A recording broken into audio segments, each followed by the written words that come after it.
So good morning, everyone. Welcome. My name is Bradlow from the University of Pretoria. I organized this together with this roundtable discussion together with Surya, Deva, who you can see in a small back box at the top there, who is the UN Special Rapporteur on the right to development, and Attiya Waris, who we're hoping will join us, but is in Nepal and wasn't sure she would be able to get to a suitable place. But she's the UN independent expert on foreign debts and human rights. So let me begin with a couple of observations and then I'll introduce everyone. So this panel in the program is listed as sovereign debt and human rights. The title we originally gave the panel was, why do human rights get shortchanged in sovereign debt renegotiations? And it was based on a number of premises, this discussion, this roundtable. The first one was, which I think we all agree, is that a sovereign debt crisis in a country has implications for access to health, education, to employment in a country. There's always going to be adverse implications, and it can lead to rising social tensions, which can also impact on civil and political rights. And so the premises we had for this was that a sovereign debt crisis affects the state's obligation to respect, protect, and fulfill the human rights of its citizens. In other words, their access to health, education, work, safe working conditions, healthy environment, and it can affect civil and political rights in countries. It also has implications for the responsibilities of non-state actors. So sovereign financial institutions have an obligation to a responsibility, not an obligation, to respect human rights. And it just as a sideline to that, I looked at the human rights to see if there were human rights policies in 30 of the largest globally significant financial institutions, and 15 of them have policies that expressly recognize that they have human rights responsibilities under things like the UN Guiding Principles on Business and Human Rights. They acknowledge the importance of the Universal Declaration of Human Rights, the OECD guidelines.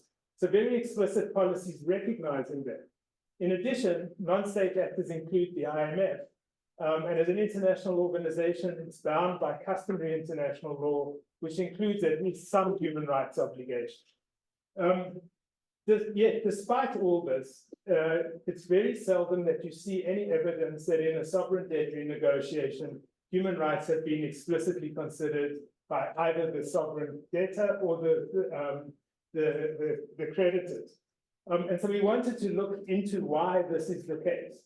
Now, one obvious reason is the complexity of trying to understand, is the cause of the human rights consequences in the country the debt crisis itself, the response to the debt crisis, the build-up to the debt crisis, how do the lines of causation, what's the direction of causation? So it's a very complicated issue. And I want to stress that because our goal today is to begin a discussion. We're not suggesting that we have the answers to those questions today, but it's to begin a discussion, which I think we hope we can carry forward beyond today as well. And I want to introduce, we have a panel which I really want to begin by thanking all of them because they made absolutely heroic efforts to participate in the panel today. And as you can see, some of them are doing it remotely because it was difficult for them to get here. But some of them are here despite enormous difficulties in getting here. So I really want to thank all of them. Let me introduce them all. Firstly, beginning at the top is my collaborator in this, Surya, Deva, who, as I said, is the UN Special Rapporteur on the right to development. Jason Braganza, who is the Executive Director of AFRODAD. In the room, and then I'll introduce others as they join us later, but in the room, beginning at my far right, is Mahinda Siriwardana, who is the Permanent Secretary of the Ministry of Finance in Sri Lanka. Next to him is Deborah Zandstra, who is a lawyer with Clifford in London. And next to me here is Penelope Hawkins from UNCTAD, the Division on Debts and Development. When we invited all of them to participate in the panel, we gave them a set of 4 questions and asked them which ones they would like to answer. And I'm going to begin the discussion. And the reason we've been stressing that this is a roundtable rather than a session is because we want it to be as interactive as possible, beginning with the people on the panel and then opening it up for general discussion as much as we can. In order to ensure that, I'm going to be quite a strict timekeeper, that each of them has 5 minutes to make an opening statement, then we'll have some discussion. If they're going long beyond that, I'm going to hold up a piece of paper saying 1 minute to keep them going, or to stop them going, I should say. But I want to begin the first set of questions I'm going to begin with, and I'll introduce each of the speakers to the questions after asking the questions, because as you'll see, the questions are quite long and detailed. So the first question is, and this one is going to be answered by Jason Braganza, and if she joins us in time, Anne-Laure Kiechel, is in the 1980s, the Tanzanian president, Julius Nyerere, facing his own country's debt crisis, asked why should Tanzania starve its children in order to pay its creditors.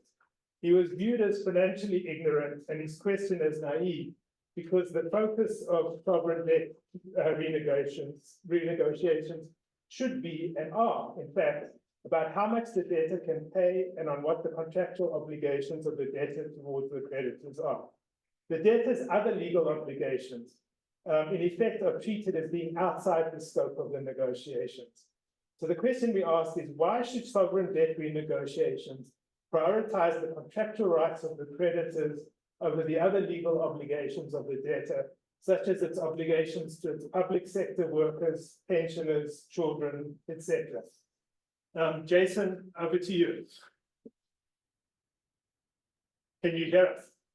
Danny, thank you so much for the kind invitation, and to the rest of the colleagues for putting together this wonderful panel and very topical discussion amidst what is currently happening on the continent. And my sincere apologies for not being able to be there in person. We did try valiantly, but not valiantly enough to be there. But I think this is a very telling quote that also was, to paraphrase, probably said a few years before the late President Nyerere by Thomas Sankara, that if we pay, it's our creditors who survive and us who die, and if we don't pay, it is us who survive and it is the creditors who starve. And then this was in relation again to the enormous debt pressures and demands that were being put on African governments at the time. And it's no more relevant as it was back then as it is today, given the current spate of debt crisis affecting the African continent. And I'm glad Penelope is in the room, because a report by UNCTAD last year, very explicitly demonstrated how the provision or the respect for human rights with respect to access to education and health are being undermined, with more than almost half of African countries allocating their resources to debt servicing rather than towards investments in health and education and investments in public infrastructure and public investments.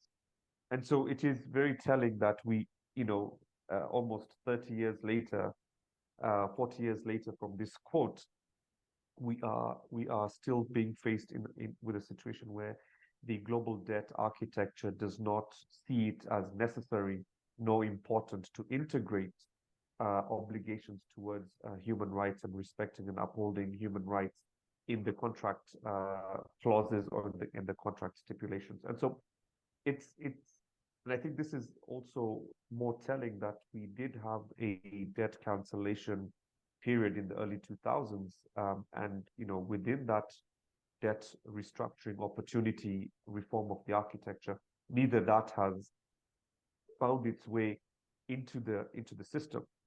And so I think those who advise and work with creditors and lenders will probably argue that they can only adhere to what is in the contract. And so perhaps there is an opportunity for us as advocates on issues of reforming the debt architecture to say that perhaps moving forward we should have clauses within sovereign debt contracts that are have obligations that protect human rights, that do not put at risk pension funds, do not put at risk investments in education, investments in health, investments in other public sectors. So I do think maybe this is the right moment in time as we try to look for different and innovative ways of addressing the complex debt crisis that many African governments are facing, that we start looking at, the contractual arrangements and the contractual documents that are currently in place and provide more progressive clauses and provisions that safeguard the sanctity of human rights from being abused and undermined when it comes to having to pay for some of these debts. I think also there might be good examples that have shown with regard to climate-related clauses, where you have now these safeguards that are protecting countries that suffer adverse climate shocks, where their debt servicing is potentially suspended for a particular period. We may want to look at what are those types of provisions and how could they be redefined or reoriented in a debt contract or a debt clause that protects human rights, pension funds, investments in education, health, and so on. So I think very briefly, by way of just introducing the relevance of this quote by President Nyerere, and even before him, Thomas Sankara, its relevance today, but also suggesting that we are in an opportunity where the evidence and statistics provided by UNCTAD show that there is an undermining of human rights as governments prepare to prioritize debt servicing over investments in public services. And therefore, maybe we are in an opportunity to look at some of these contracts and provide revisions and progressive clauses that protect the sanctity of human rights. Thank you. Thanks, Jason. I think seeing Anne-Laure's not here, let's go to the second question. And it follows nicely from what Jason was saying, because we had two lawyers to answer the second question, and which touches on the contractual issue. And the second question is, it's noteworthy that many financial institutions have acknowledged in publicly available human rights statements that they have responsibilities to respect human rights and that their activities should comply with various international norms and standards, such as the UN Guiding Principles on Business and Human Rights, the OECD Guidelines, Principles on Responsible Investing. But it is unclear whether or how they apply these responsibilities in sovereign debt restructuring. How, if at all, do you think they do or should apply these policies in sovereign debt restructuring? Deborah, we'll start with you. I'm overwhelmed by the amount of issues that have already been raised. First of all, when we say that we mustn't use public monies to service debt, we must use it to pay for health, education, and infrastructure, you have to ask yourself the question, isn't the debt that was put in place in the first place often there to invest in health, education, and infrastructure? So we mustn't start this conversation thinking that all debt is bad, right? You have to have responsible lending. So I think these principles that you mentioned are good. You have, and banks don't, I think they pay a bit of lip service to them. I'm not sure in their due diligence processes, their disclosure processes, their kind of questions around use of proceeds and monitoring, they are as careful as they might be. So that's just one point to make when the debt is incurred. But I think that debt that is incurred for development and is well used is also for public good purposes. So that's one thing I would say. Once you have that debt on the sovereign balance sheet, countries can have a number of different problems. There can be balance of payment crises that arise from bad management, from exogenous events, from wars, from high inflation, refinancing costs that are too burdensome, etc. And so we should, I think, to the point has been made, try and think of mechanisms that can facilitate debt service suspension, for example, in the case of the pandemic.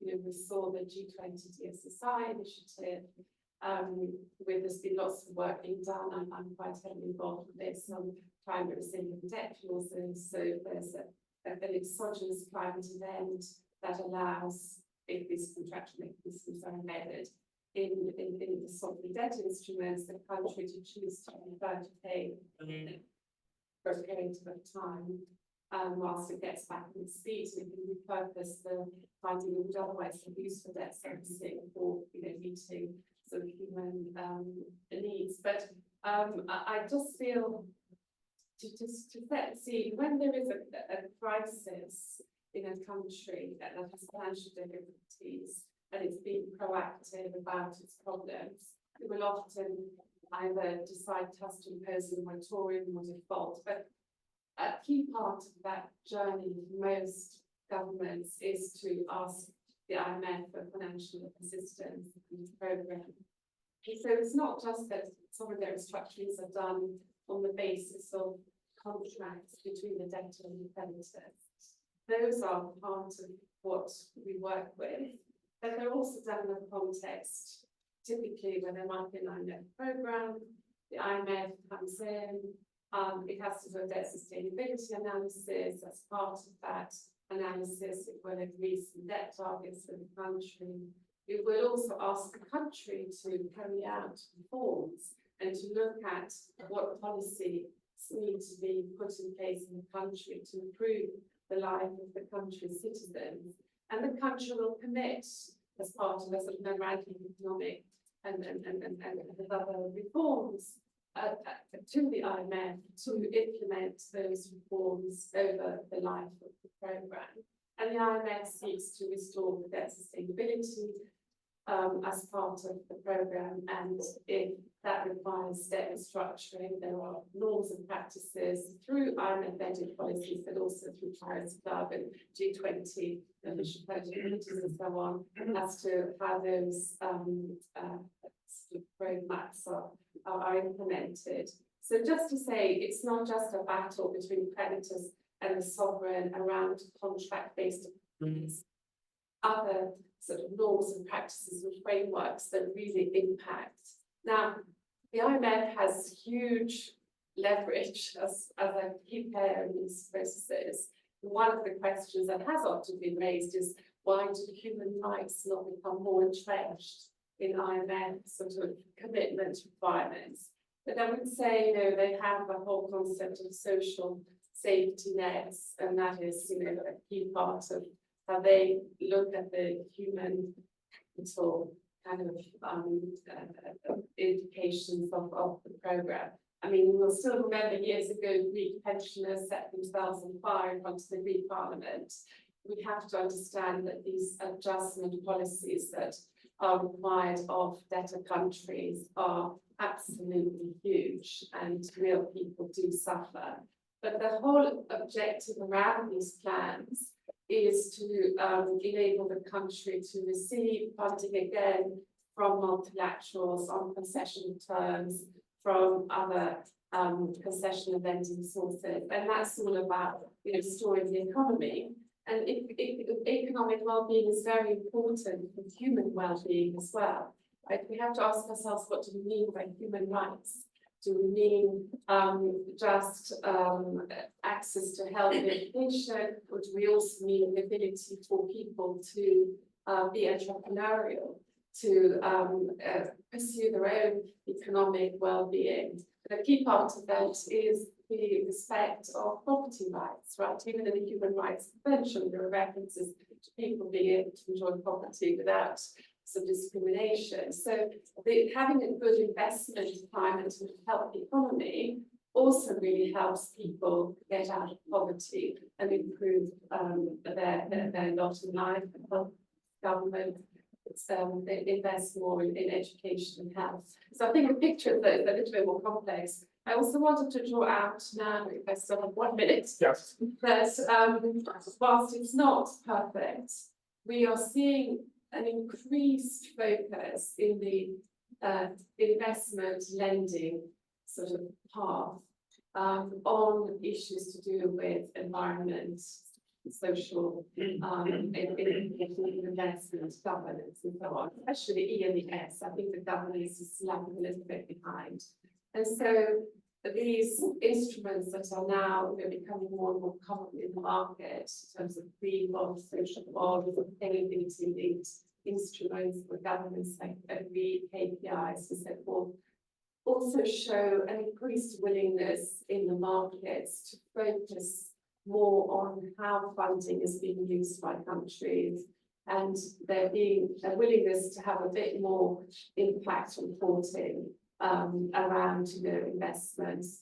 But honestly, a key part of emerging market countries being able to increase their wealth is having access to capital flows. And at the moment, many middle and low middle income countries have huge needs in terms of energy transition costs, meeting SDGs, and there has to be some considerable amount of funding coming from the private sector, together hopefully with contributions by way of finance, with official sector, multinational sector money to make the costs of raising such debt more bearable by countries. But if they don't have access to funding, that also will skew development potentially in many countries. That said, we could do more in the restructuring space, and I'm sure we'll come back to it in questions and so on, but I'll stop there for now. Great, thank you. I think we're getting a lot of the issues out is the goal. Surya, over to you. Thank you, Danny. I hope you can hear me. Yep. All right. So thank you. It was great to collaborate with you, and it's just unfortunate that I can't be there in person in this room. Before I answer the question, let me start with some remarks about the context, Danny. And I will start with colonization. So the current state in which many states are at this particular point of time, and mostly these countries are developing countries in the global south, it is not an accident that they are facing a significant debt crisis. And I will suggest that colonization has played a significant role, and those states and businesses that have exploited both people and the planet resources from the global south and those developing countries have to understand that the crisis that we are facing today has its roots in the decades and centuries of colonization.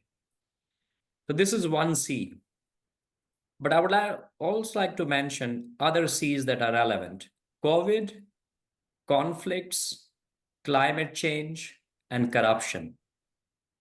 And I think these C's that I'm mentioning are quite relevant because we have an unprecedented level of debt crisis faced by about 60 states. That is a big number, about 1/3 of the world.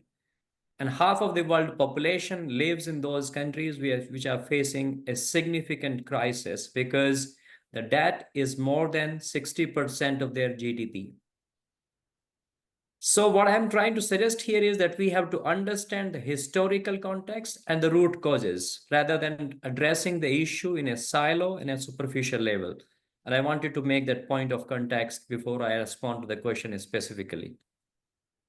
Now, let me start with the standards. There are many standards that are relevant, but I will focus only on the UN guiding principles on business and human rights because of the limited time. These soft international standards that are universally accepted are applicable squarely to the issue that we are discussing. They're relevant both to the governments, but they're also relevant to institutions like IMF and World Bank, as well as the private creditors. Though IMF often says that they don't apply to it, and it's not part of their mandate to focus on human rights issues, so on and so forth. But I will suggest that human rights for policy coherence regions are cross-cutting issues, and every institution, every person has to ensure that whatever action it is taking is not undermining human rights. Human rights are not a compartment. They are relevant in trade context. They're relevant in debt and taxation. They're relevant in the context of investment. They're relevant in the context of anything else, even the conflicts that we are dealing with. So human rights are cross-cutting issues. So when states are negotiating these debt contracts, they have to pay attention to Principle 5 and 10 in particular. Principle 5 is about when you are contracting with private actors, then you have to, and I think Jason was talking about inserting human rights language in these debt contracts. That's where Principle 5 could be relevant. But IMF must be reformed. And even Secretary General has made those calls. UNCTAD has issued many reports. It's very clear that the international financial architecture must change. And it must change, and it has to be made human rights compatible. And that is where Principle 10 becomes relevant of the UN Guiding Principles, because it tells states that when they are negotiating in multilateral settings, they must ensure that the human rights obligations are integrated. But in addition to states, Danny, I would like to suggest for everyone in the room that the creditors have an independent responsibility to respect human rights. They must conduct human rights due diligence of their contracting process before they lend any money to anyone. And that is where the element of human rights due diligence are crucial. It is an ongoing exercise. We are focusing on risk to people, not risk to the lenders minded. Not risk to the creditors. We are looking at a risk to people. And consultation, which is meaningful with the rights holders, is crucial. And the impact assessment has to be communicated publicly to the whole stakeholders, that what are the human rights risks and what steps they have taken to manage that. That is what about UN Guiding Principles. And let me conclude very quickly with right to development, because that is my mandate, so I should conclude with that. What value, and I think that's where maybe we can make that connection with what Deborah was trying to suggest in terms of that when you borrow money, that also contributes to promoting human rights. That may be true. That is true often. But the issue is about participation. Are people able to participate in those decisions made by their governments about debt, as well as debt restructuring? Because right to development demands active, free, and meaningful participation of people in those decision-making processes. And often that is not happening. It may not be happening because of governance gaps. It may not be happening because of corruption or lack of information. And I think that must change. And that is where also international cooperation is crucial. And that is where my first starting point of the context of colonization is relevant. Because of historical injustices, developed countries, as well as those companies that have benefited, they have a duty to cooperate and help those states in distress. And I hope that the Pact for the Future that is being negotiated now in New York considers those issues very, very seriously. Thank you very much. Thanks, Surya. You're adding to the long list of issues on the table, but that's great. Thank you. I'm going to skip to the fourth question we asked and then come back to the third question in case Attiya comes. And this is for Mahinda and for Penelope. And it gets to the question of the IMF, which we touched on it briefly. It says, the IMF plays a central role in sovereign debt renegotiations, as Deborah was explaining. However, it's not a signatory to any human rights treaties and does not explicitly acknowledge that such international norms as the UNGP's UNCTAD principles of responsible lending and borrowing, OECD standards, apply to it and its operations. In fact, the last time a general counsel explicitly addressed the question, they explicitly said that they do not apply to the IMF. And that was a long time ago, so I don't know that the current general counsel would necessarily agree with that. But the question is, does the IMF have an obligation or a responsibility to ensure that the sovereign and its creditors pay appropriate attention to environmental and social issues, including human rights issues in their negotiations. And I think we'll go in alphabetical order. So start with Mahinda and then come to Penelope. Thank you for the question. In fact, Deborah has already, covered much of the things that I want to say. But one thing that she highlighted, economic well-being is important to, have the human well-being. So I think that's where the issue is. If you see the, IMF's website, which includes the description of the institution, as you know, I quote, working to achieve sustainable growth and prosperity for all of its 190 member countries.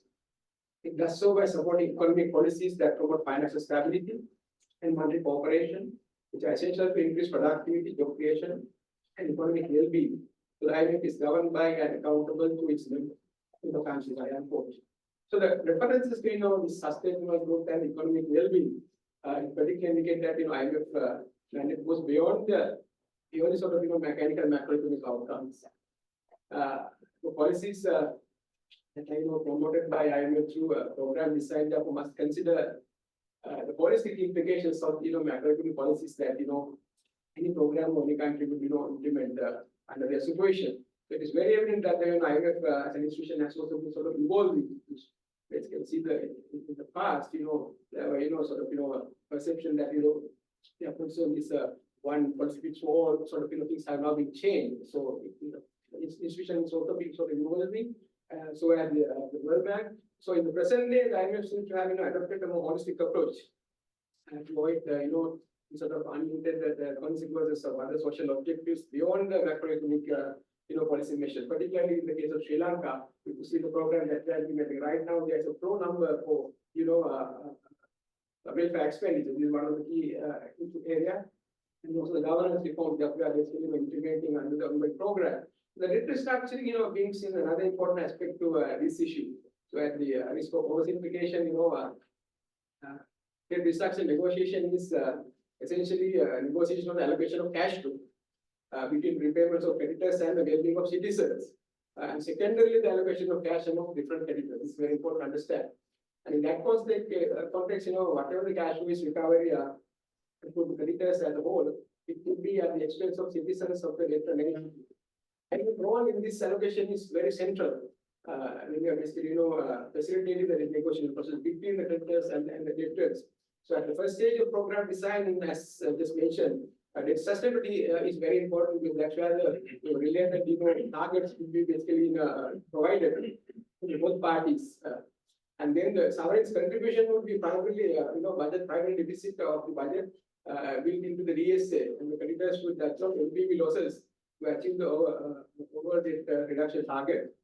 And the higher the primary balance target, the lower the burden on creditors and vice versa. So this is very important from the technical point of view. So the IMF is in a way, architect of this allocation of resources in a way. IMF commitment, to the sustainable growth and well-being, as I mentioned earlier, of its members should inform this judgment as well. So there are, of course, with complications, if you go beyond this point, and where there's a huge representation of domestic creditors as well, in the case of Sri Lanka, it's the case, for citizens of the debtor sovereign. So this creates a gray area in terms of, equitable burden sharing between the sovereign and creditors, since, creditors are also citizens, such as pension funds and so on. So how do we address these issues? And then, therefore, while there are no clearly defined and, straightforward optimal solutions, it is very evident that, subject to burden sharing is a complex one requiring those discussions. So as articulated in your question, while the IMF may not have direct obligations with regard to human rights, treaties and so on, it has an obligation to ensure that the burden sharing between the creditors and the sovereign does not impose an unfair burden upon citizens of the debtor nation. Just mentioned about the importance of investing in education, health, welfare, and other resources. But given the resource limitations, there could be some restriction constraints when you are basically trying to implement these sort of policies to improve the well-being of the people. And to this end, IMF should ensure that the fiscal adjustment required, reach the required financial balance target. That's not, of course, unreasonable burden of the citizens. That's very important. And hence, the particular care must be taken to ensure the poor and the vulnerable are protected. So the Speed of adjustment should also be carefully calibrated, particularly since these adjustment programs typically occur during deep ongoing economic and social stress, like in Sri Lanka. And Sri Lanka's case is very important to see the balance that we are trying to maintain within the stresses that the people are going. At the same time, the period of speed of adjustment of the IMF program. IMF is very well aware of that. I am very glad to see that. And they also basically throughout, emphasizing the importance, allocating more resources to the social well-being and significant area. So one key challenge is to strike balance between reaching the required macroeconomic targets and ensuring that doing so does not occur at the cost of unintended social harm. Often it is to get the mechanical modeling exercises and fail to understand the different consequences of macroeconomic concerns is very important. And in democratic countries, if you see this sort of process is very important because this becomes a very significant issue because program sustainability and the continuity will depend on social acceptance of the program. So if the people are not going to accept the program and implication, well, then therefore the reform program that is the whole macroeconomic target, but leaves the broader citizenry disenchanted by outcomes is at risk of being rejected to electoral processes. So you can implement the program, but if it is not going to be accepted by the people, and if you have so many negative implications, even though you are going to meet the targets, that won't be in the right direction. So this would reverse all the macroeconomic gains and would not be in the interest of any stakeholder. So therefore, the program sustainability also requires careful consideration of the balance between quantitative, macroeconomic, and social outcomes. So thank you. Thank you, Mahinda. Thanks very much. Danny, in your original setting out of this question, you made explicit reference to the UNCTAD principles of responsible sovereign borrowing and lending.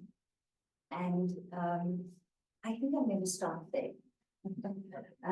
Since it's a space that UNCTAD has carved together with very eminent legal and economic scholars. And I think the important part of these UNCTAD principles, which were published in 2012, is that it makes it very clear that it takes two to tango.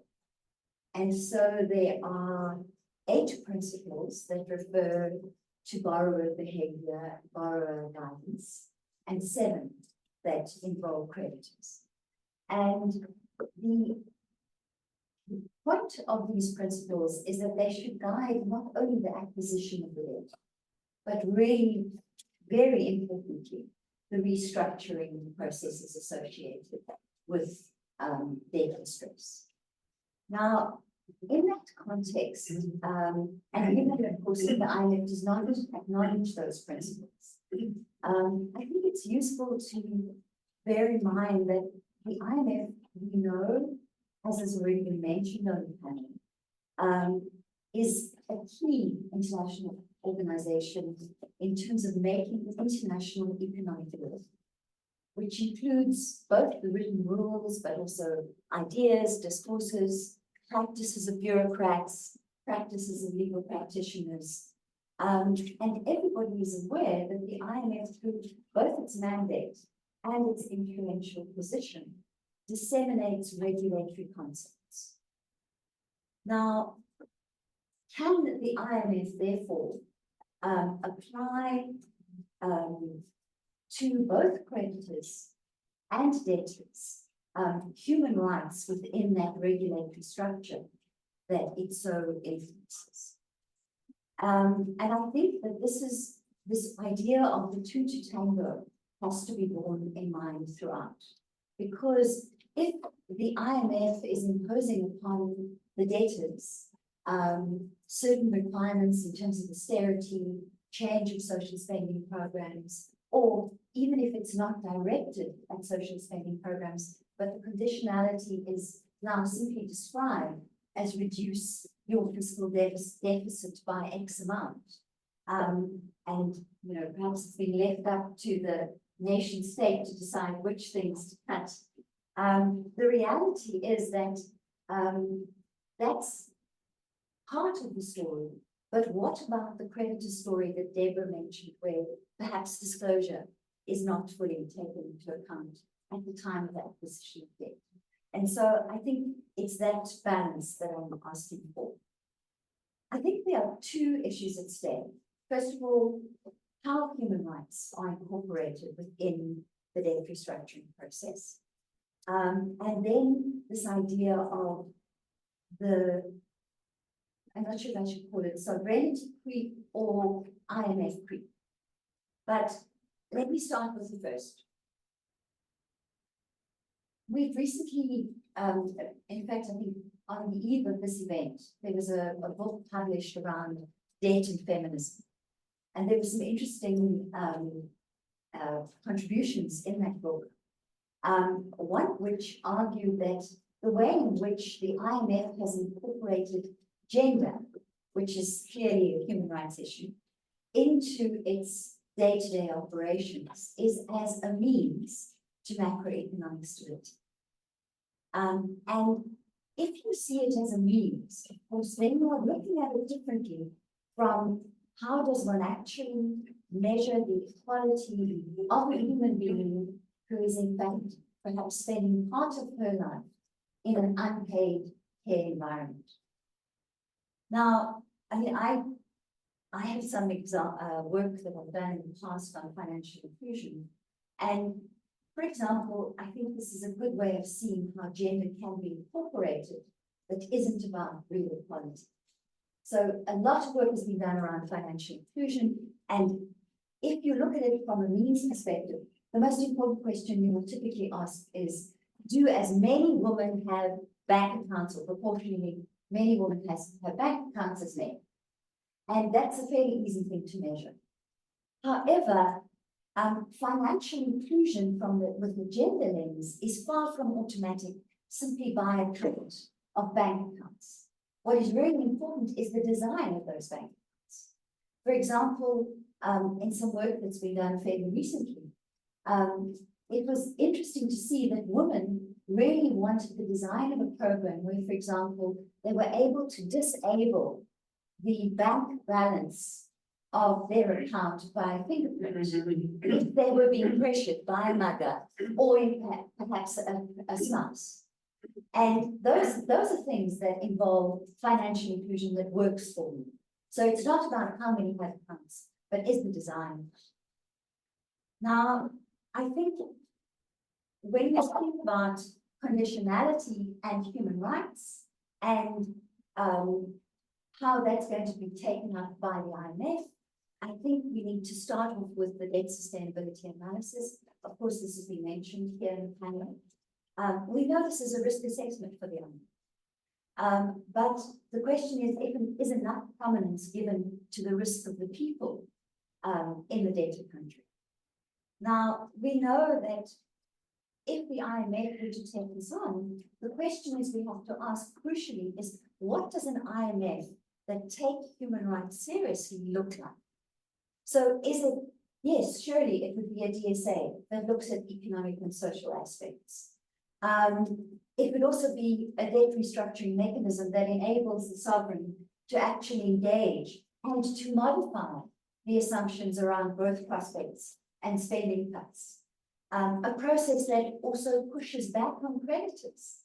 A process that allows a sequencing of the subsidies, the removal of subsidies, as was very well articulated yesterday by Natalie. It may also involve a global financial safety net that actually provides, and for the most vulnerable of countries, and it presumably would also include the elimination of the surcharges price. So how deep does this reform go in the IMF? I think we need to acknowledge, and of course, as Danny has said, he's starting a conversation. IMF programs are painful, and we need to balance who bears that burden. Very often, women are the carriers of the austerity burden because they simply take the slack in the care economy. We also know that very often in this process, as has been mentioned already, the political stability may well be, the politicians may be carrying the risk because their political capital is undermined by very strict requirements associated with prosperity.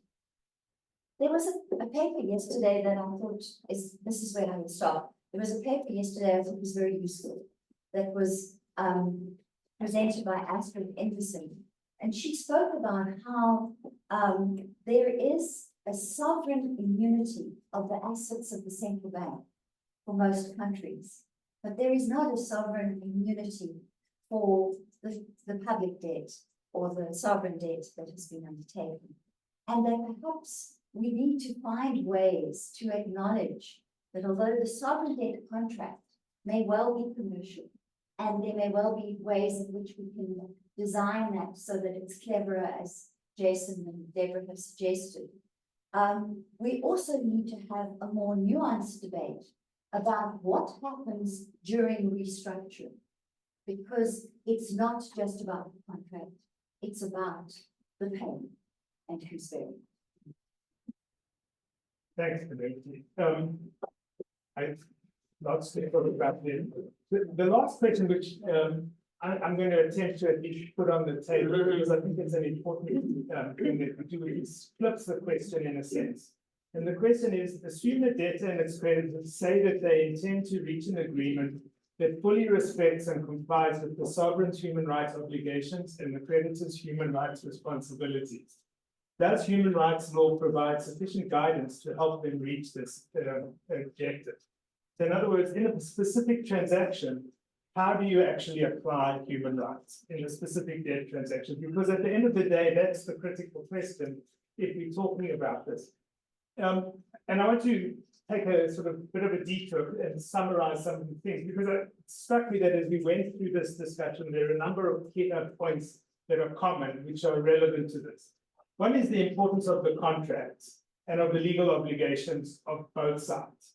And that we should not ignore that fact, that human rights should not be used as an excuse to say that contracts are not important. That's number one. Number two is that the role of the IMF is critical. And exactly what that role is, I would submit, and this is me editing what was said, I think, is that role is changing substantially and in very important ways, which I think the IMF has not yet fully embraced. And Penelope's discussion of the IMF and gender is a good example of how far that goes. The third thing that I think is common to all of this is the importance of balance. Penelope said it takes two to tango, but it's that I think everybody on all sides is trying to reach what at least they think is a fair agreement, and that both sides should be contributing in some way to reaching that agreement. The fourth area that's common is the importance of context. Surya said it was historical context is important, but it was also, I think Deborah and Mahinda made important points about that. It's the economic and social situation that the country finds itself in, the global situation, issues that are outside everyone's controls, like pandemics that are relevant to this. And the question then is, how does human rights fit into this? And the reason that this question is so important is because human rights law is based on the assumption that all human rights are co-equal, interconnected, and interrelated. The problem is that sounds great in practice, and at a conceptual level, I think we can all agree with that. At a practical level, if you're trying to restructure the debt of Sri Lanka, for example, the government has to make choices. Is it going to give money to education and therefore not to health, and therefore prioritize right to health over right to education, or whatever other choices it wants to make, which in a sense is contrary to what human rights says, and immediately means, at least at one level, that Sri Lanka is not meeting its human rights obligations. So that it seems to me that then the burden is on human rights to work out, is there a framework that can tell us either that how you make those trade-offs, and I would suggest we don't know the answer to that question.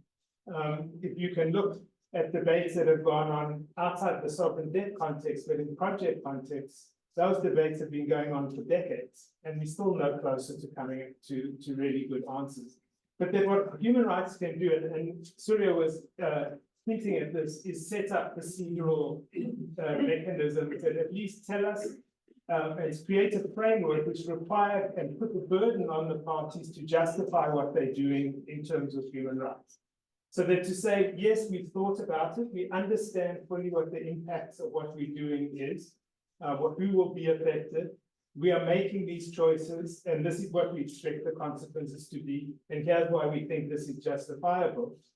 We have to have a mechanism in place that says if those choices turn out to be tragically wrong, and people have been disproportionately harmed as a result of that, there's some way to correct that mid-course.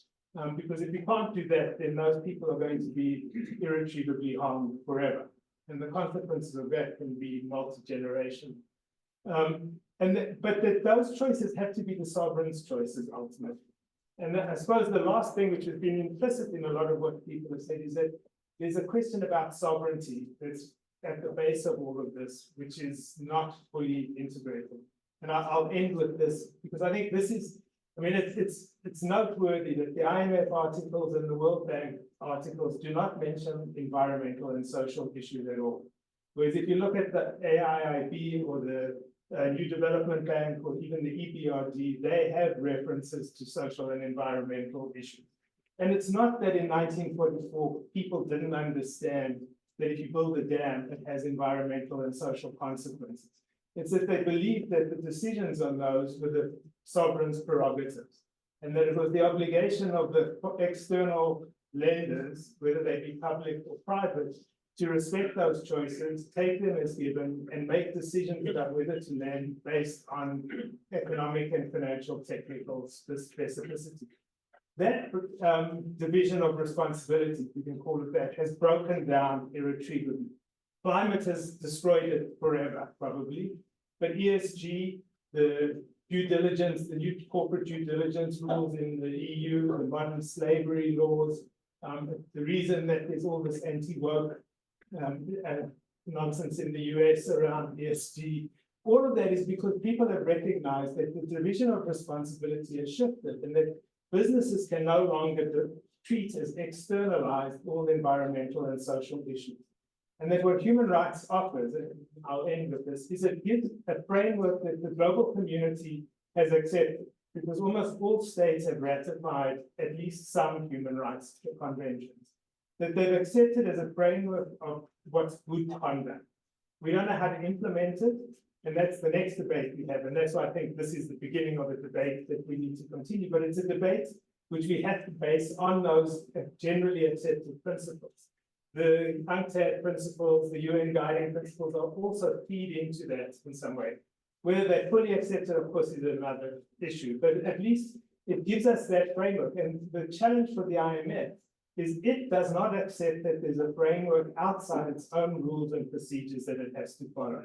And what that ultimately means is it's basically saying we can make decisions as we decide that they should be made, and everybody has to live with them. And there's no way to hold them accountable because they're immune. And so on that, I'm going to end that. I mean, I agree with what you say. I just want to pick up this issue of the standards. I mean, in many transactions that I do when we have multilateral participation, partial credit guarantees, political risk insurance, blended finance world, these institutions do have environmental and social performance standards. And that's really important and really good to see, because the fact that they participate in the transactions brings in their standards, which look at child labour laws, slavery, all kinds of things, indigenous people's rights and so on. And then they creep into the transaction as a whole, also therefore impacting the private sector contribution and due diligence processes and reporting during the life of the deal. So I think that's a real positive. Just to say, to build on this ESG kind of focus at the moment. The other thing I would say is, there was a point made already, that participation is important. Transparency, I think, is key. If you have more transparency, it allows people in a democratic society to question what governments are doing and how money is being used and how restructurings are taking place. And that transparency is needed both at the government level, but also at the official bilateral and multilateral level. And levels of transparency are not always the best, even within those institutions. And then the other thing is, I think, accountability. a lot could be done by countries just having offices of budget responsibility that question what government is doing in incurring debt in the first place.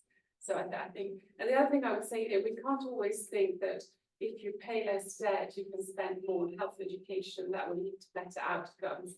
I mean, it's also about how is the money being spent? Are there other efficiencies that could be put in place in terms of health and education? There's been quite a lot of work done on HIPIC countries, after the debt relief they received, did they actually increase the amount of spending on health and education? Did things improve, as a correlation of that debt relief? And there's mixed academic literature on that.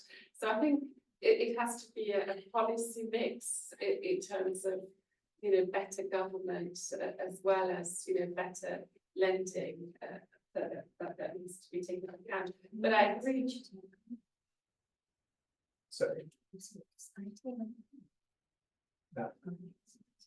I was just going to say that I agree that the IMF, if it embraced a human rights lens through some of its work, could make a very big difference in this space. Yeah. I'm going to invite both Surya and Jason and Mahinda and Deborah also to make some responses before we open up the general comment. But you can feel free to say nothing. But let's start on my right and we'll go around. So thank you. I think the debate is beginning, and it's an exciting and it's a vital debate. I think there are just two things I would like to add on where we go with the human rights lens. I think if we really see this as a concept, as something that then leads to new processes and new ways of approaching the world, that allows, in the first instance, sovereign decision making as well. I really like the way you describe the division of responsibility. Then I think we have a lot of hope for using the human rights lens. If the human rights becomes a conditionality, then I think we may be in trouble. Because then, just like with gender, you're measuring something. How diverse is your government structure? That's something you can measure in terms of human rights. But if that then becomes a conditionality of the IMF loan, then we may be on a very slippery slope that, in fact, we don't want to go down that road. So I think there are these different kinds of issues. Is it conditionality? Is it a lens? Has it actually led to transformation? And then just finally, I think this point about diversity that you raise is really important to think about the sovereign role in being empowered to actually engage with the IMF. I think that there is an enormous asymmetry of power, and that in itself may bring in human rights compromises. And so I think somehow that also needs to be done. Right. Mahinda. In fact, I think actually it's very, very important that we started the discussion to say, some kind of examples. The fundamental question to me is that, why these markets are going into stress? There could be various reasons. So, in my view, I think even the summaries and computation of actions by themselves to address these issues at the very first stage. Because to me, to take, for example, this sustainability we are talking about, most of the times, some of these countries have, unsustainable, fiscal policies, and, they have ended up in, having unsustainable levels. So why that has happened? So what has gone wrong? So that's why I think we have to address that at the first stage. And then when it's completely restructuring, we have to, see how best, we can have a sort of, balance between the debtor as well as the creditors, And then we discuss about the IMF process as well. So to me, all these three institutions has a very important role to balance these things. It's not only the sovereign and at the same time not only the Treasury, but also the IMF as well. For example, just about talk about the transparency of the negotiations. Both the private creditors as well as the official creditors, and what is the extent of transparency? How about this market sensitivity of this information that you're just negotiating with the creditors? So those sort of factors also have to be taken into account in this debate on transparency and at the same time the accountability. Why this has not taken into account in the past? If you have taken all this accountable, for example, discipline fiscal management, no country will basically come into this sort of very significant distress situation unless they are facing the exogenous shocks, both domestic as well as external. So that was a very important, and at the same time, the resources that you have to be allocated to, for example, human well-being, the related areas, for example, education, health, so on and so forth, are sort of going to be limited. If you are not generating your own revenue in the country, so you have to, from your side, you have to have some effort as well to get this domestic resource mobilization to a satisfactory level, so that you can find some amount of sufficient resources to allocate this sort of areas. So it's a very complex situation. But it's very complex because now on one hand, you are going into a debt distress because of, for example, lack of revenue, lack of, discipline in the management or whatever. And at the same time, as a solution, you are trying to find, the other way, basically, increase your revenue and improve your governance. So my question is that why you are not, doing these things when you are in good situations, and why don't you basically continue the, good policies for a prolonged period of time? So it is not just the IMF, because to me, this sort of this indiscipline of this sort of fiscal management that has gone through this sort of difficult situation in some countries. I'm not saying all the countries, but some countries. So my sort of a recommendation and my view would be first you have to take action to address all these things within your system and on your own, and then basically try to find come to a difficult situation to find a solution with the cooperation and all this part. Great, thanks. So Surya and then Jason. Thanks, Danny. Let me provide a couple of quick reflections based on the discussion so far. Let me start with the contract point. I think I agree that contracts should be respected by both sides, but we should also be asking the question that are these contracts fair? Whether the parties have the fair situations of bargaining, because if the contracts are unconscionable, they need not be enforced. Whether these are bilateral contracts or the contracts in this particular context of the debt situation. In response to the question that you asked, human rights standards and how do we grapple with those challenges, and you talked about competing human rights. And I think that is where the process of impact assessment or human rights due diligence is crucial, because it tells that what are the positives, what are the negatives, and then you strike the balance. So human rights principles provide also the tools to balance those considerations when different human rights considerations do compete. That's where the principle of proportionality, for instance, comes into picture. So human rights principles are very adaptable and very dynamic, and they can definitely provide guidance as long as the actors are willing to take human rights seriously. The challenge I see is that the actors are not willing to take the human rights seriously. Both the borrowers as well as the lenders, creditors, and international financial institutions. And two final quick points. I want to build on what Penelope was saying in terms of gender, but I would like to expand it to intersectionality. So what is crucial is that we should integrate an intersectional approach that how these practices of lenders and borrowers are impacting different people differently. And even amongst women, how different women are impacted differently, positively or negatively. And I think that is where we often talk about no one should be left behind. So these loans and the money that countries are borrowing, they should try to help those who are the worst off. And that should be the test we should be asking. And that's where we can also refer to Gandhi. Gandhi talked about a talisman, and talisman is if you are in doubt, ask how your decision is going to help the person who is the poorest, who is uh, most disadvantaged. Thank you very much.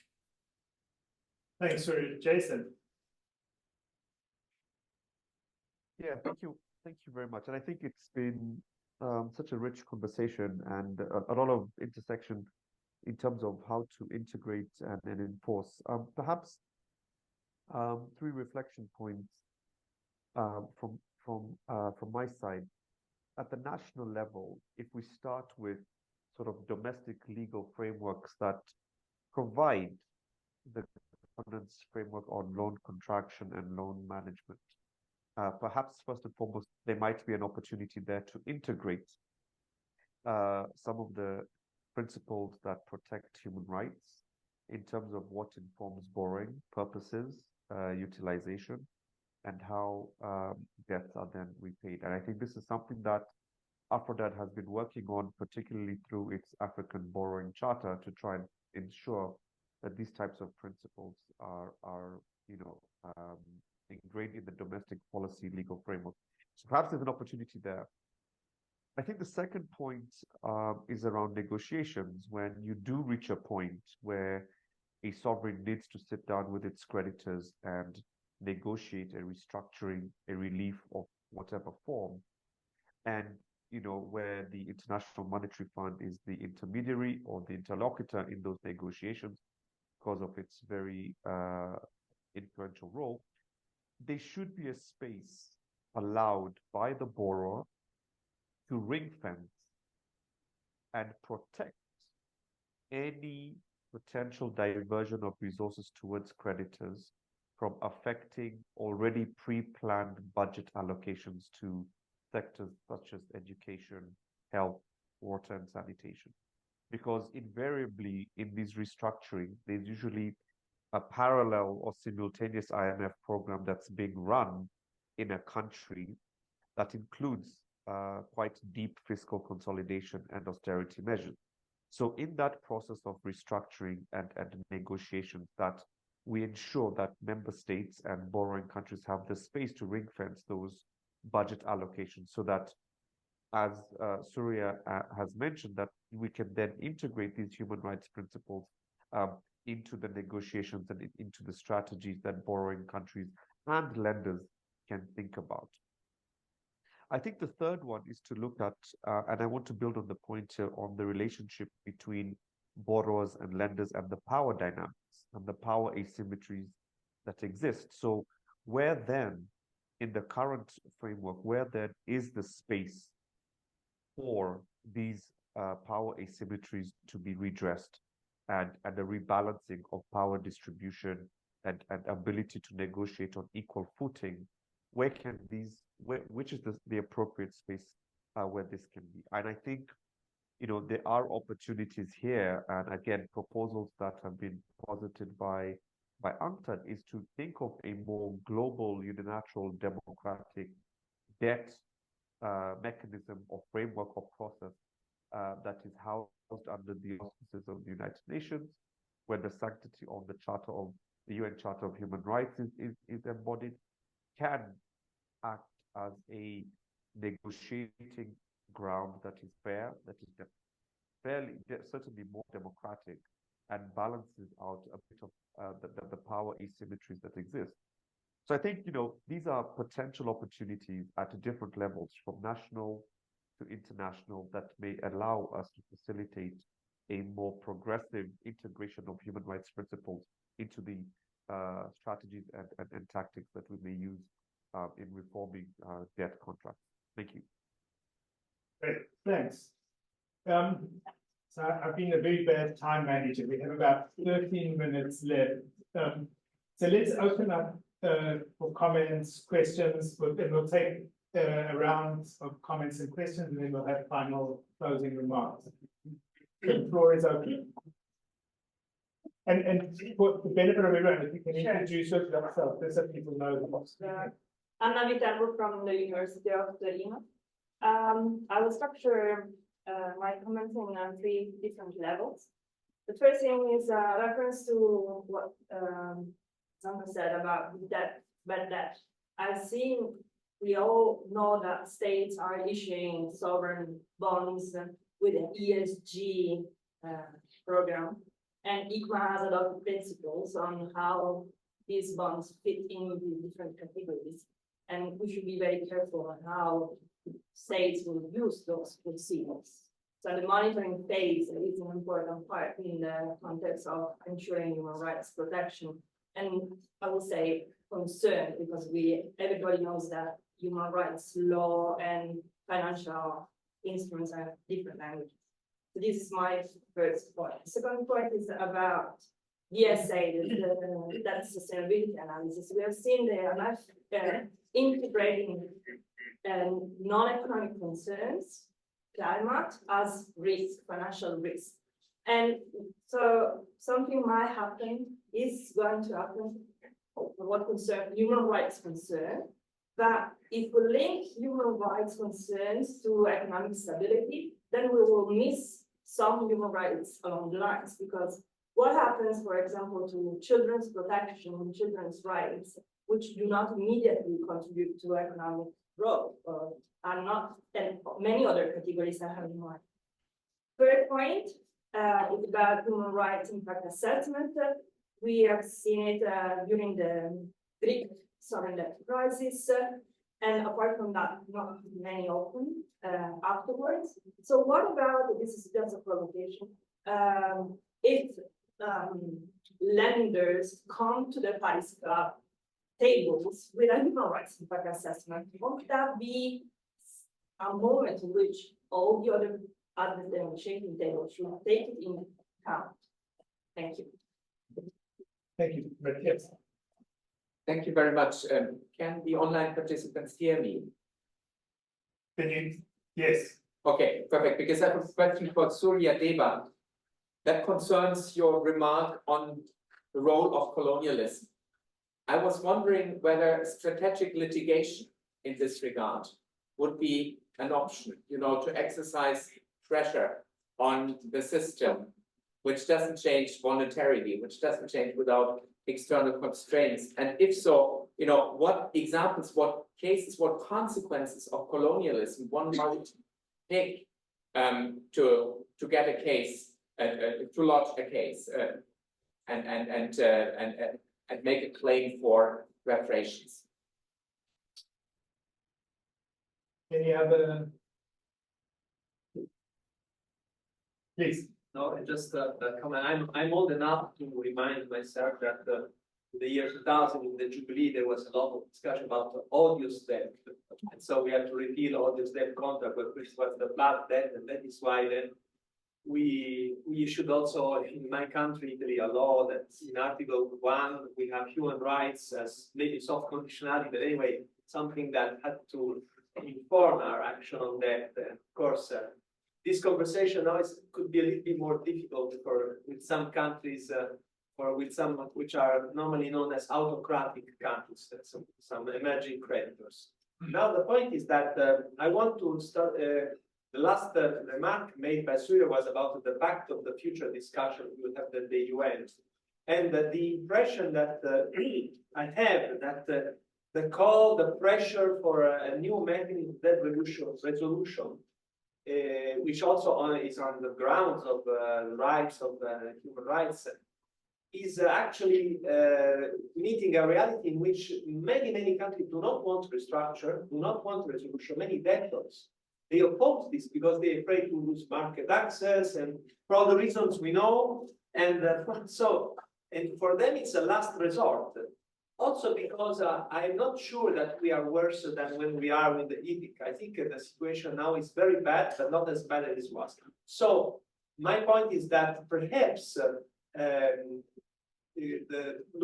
with a forward-looking attitude, contractual approach, so the points made by Deborah, and transparency could be maybe more effective as also a battle in order to, we are fighting a battle for others who do not want it.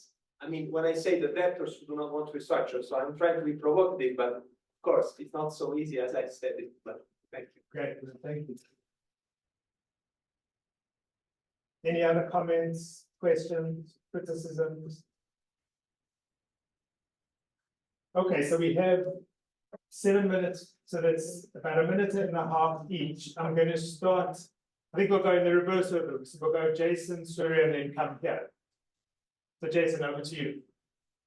Okay, yeah, very good comments and interesting proposals here. I think the idea of integrating reparations as part of what we're expecting out of the current debt situation or debt crisis is something that is gaining a lot of traction and getting a lot of attention. I guess you know what it is remaining for us is to articulate that argument in a way that makes it more attractive for borrowing countries to table as a strategy, as an option, and actually explain it in the language of violation of human rights, and particularly historical violations of human rights, but also present violations of human rights, given that the debt service is now impinging on the attainment of certain human rights principles. I think the other comment I'd like to say just very quickly is that as we approach the issues of sovereign debt, you know, and trying to have a different lens, I just want to have a quick dotted line to what Deborah was asking about debt cancellation and, you know, academic literature being mixed in terms of what has or has been in terms of success. I think we should not isolate the issues of sovereign debt away from broader economic matters. And I think this is perhaps one of the big lessons we should take from the 2000s debt cancellation movement is that, yes, we did offer the debt cancellation to many struggling developing countries, particularly in Africa, but what was missing was a global trade system that would have facilitated African countries to produce and export finished goods, high-end value goods into the international market. We still are in that phase where, you know, international trade is a big impediment to moving up value chains, both in terms of supply and production. So I think there's a important need for us to broaden also the conversation beyond just the narrow base of what sovereign debt within a human rights lens looks like, so that we don't also have a circular cycle of coming back to these things. Thanks. Great, thanks. Surya. Thank you, Danny. Excellent questions, but let me respond to one specific one that was asked to me about strategic litigation. And I definitely see that could be an option, not in terms of that the chances of winning the case inside the court, but using that litigation to put pressure on those creditors and investors and international institutions, as well as those developed countries. So that could definitely be an interesting leverage point. What issues could be there? Loss and damage related to climate change is a very good case of that. We can talk about modern slavery as well, or talk about environmental pollution cases. So there are plenty of possibilities. Or we can talk about unjust enrichment. Because if the developing countries can recover all the artifacts that are sitting very nicely in the museums in the global north and generating revenue every day, because visitors are visiting those those artifacts, that will bring a lot of wealth back to where it deserves to be. So unjust enrichment could be a principle. So definitely litigation could be an option. But I would also like to mention other options outside the court. People's tribunal can be very effective to raise those issues that we are discussing in this particular session. So there could be a people's tribunal, and that could put IMF on trial if we feel IMF is not integrating human rights considerations adequately. I will stop here for now. Thank you. Thanks, Surya.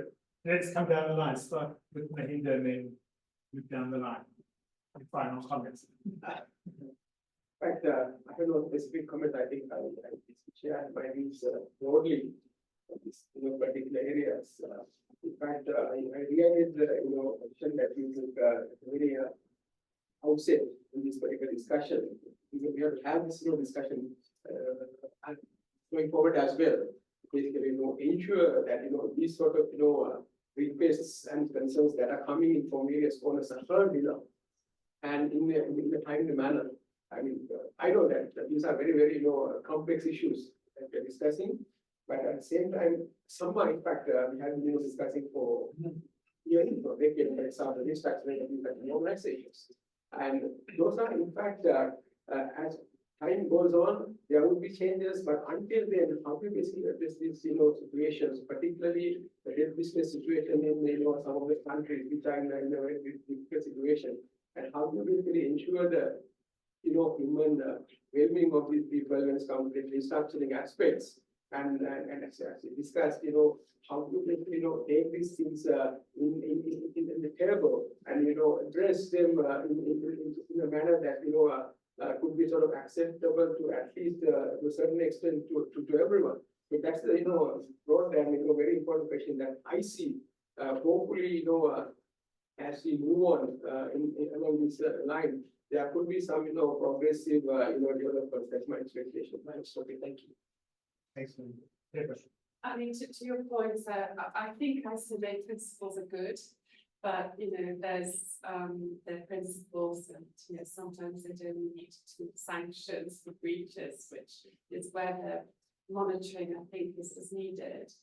I do a lot of work on debt for nature spots, and I think the debt challenges and climate challenges come together in these transactions in a way that can be very positive for countries. So it's more a transaction-led solution rather than a policy-based solution, but I just wanted to raise that.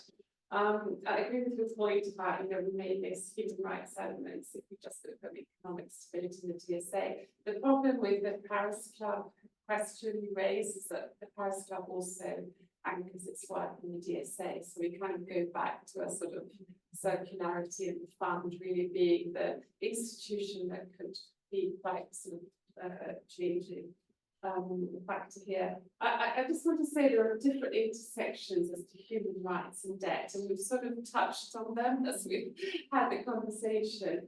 One is new debt, and can you use the raising of new debt to promote better human rights and to comply with, UNCTAD principles on responsible sort of lending, which I think it can be done, but it's a seismic market shift, and it's happening more in the ESG space than in just normal lending. The other thing is the situations where there are exogenous events and countries need to have a breathing space to get back on their feet. And there, I think, contractual mechanisms in private sector debt instruments, but also more breathing space acceptance by the multilaterals and official lenders. It's good, and we're seeing a lot of engagement with the LTCs from them at the moment. And then the other thing is when you actually have to have a sovereign debt structuring, can you facilitate that? So are there incremental improvements to the system that can be able to facilitate that? And then finally, and this is where often I hear people talking about the New York legislation or other public good perspectives. What a lot of people actually want is debt relief, and we mustn't confuse these different buckets, and human rights interact with each, I think, in a different way. So I think it's important to bear that in mind. And to your question, which I think you asked, Daniel, do human rights provide sufficient guidance to help achieve objectives of restructuring? I'm not sure they do, because it's such a huge kind of question and concept. So if someone wants to do some human rights principles to be, looked at in the context of debt restructuring, maybe there's a place for that still in the, literature. Thank you so much. I can't add very much. I will just address 2 points. I think your point about the assessment of Paris Club. is provocative, but it's really worth thinking about. Not necessarily as, you know, the statement in itself, but really thinking about what can borrowing countries bring to this negotiating table. Is the Paris Club even the forum anymore, given how things are changing? I think it's a lovely question, and it does ask about the agency of the data. Are they actually able to bring a different narrative that addresses some of the power imbalances? Then the question about, are we fighting a battle for those who don't want it? I think that, yes, debtors are desperately afraid of market access loss, and so they will do, as we have seen, they will do anything to ensure that they continue to pay and make whatever sacrifice as a consequence. And so I don't know that we're fighting the battle for those who don't want it. I think we are, perhaps we have delivered something that is really not giving the debtor relief. I mean, I remember being in a meeting with Zambia, and they asked, for example, the credit rating agencies, you know, we've done everything we've asked, the IMF has asked for the last 4 years, and we still have had no improvement in our rating. And so is it not possible for us to think about a world in which, if you encountered these sets of disasters, some of which are your own fault, perhaps because of mismanagement, but some of them have to do with, you know, currency depreciation, and that's increased your sovereign debt exposure by 50%. How does one find a way where one also engages with parties like the credit rating agencies to say, could we have a different track if countries are in this situation, so that we don't continue to just downgrade them, because of course we know that's what your assessment says. And I think so, for me, the big issue is not that we're fighting for those who don't want it. I think perhaps we're either on the wrong background, or we haven't actually engaged with the right armaments, if you like, to move forward. I'm definitely not going to try and summarize this discussion. It was an extremely rich discussion. I want to thank all the panelists for really putting a lot of the issues on the table. To end, I just want to make a couple of quick observations. One is picking up on Deborah's points in response to the question about human rights. But I think one of the things that comes out of this is that we need a language, which I don't think we've developed yet, that can help us operationalize human rights in economic transactions. And that's the principles we are talking about. In the interest of totally shameless self-promotion, I've tried to develop that, but I think it's still got a ways to go before we can honestly say we've done that. But we can learn lessons from different contexts on how to do that. The second thing, I always think it's important when you talk about the IMF and the other IFIs, is to keep in mind that we're often blaming them for things that are not necessarily their responsibilities. And just to give a sense of that, when the IMF was created or opened to business in 1946, its resources were 3% of the global GDP. Today, they're 1% of global GDP. If they had 3 times the resources that they had then and now, the sorts of conditions that they would put on their loans would be very different. Putting aside ideological issues, but just having the money would allow them to do things that they can't do now. And the reason they don't have the money, as we all know, is because the rich countries are not willing to contribute. And so we're blaming the IMF for the fact that the rich countries are not willing to play the kind of role that they were willing to play nearly 80 years ago. And I think it's important to keep that in mind, because a lot of the debate really comes down to questions about resources and asking people to do things or not being able to do things because of lack of resources. And climate change obviously has complicated that measurement.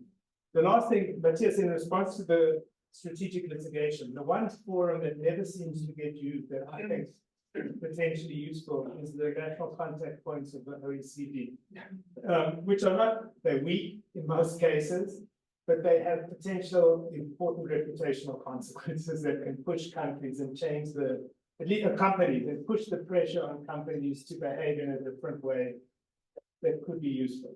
And it may not, but unless you try it, you'll never know. Finally, I want to thank everyone. I think this has been a really thought-provoking discussion. So thank again all the panelists. Thank everyone for coming. As I said, the goal is to start a discussion, not to come up with answers. And so I hope we'll be able to stay in contact and share ideas going forward from here. So thank you.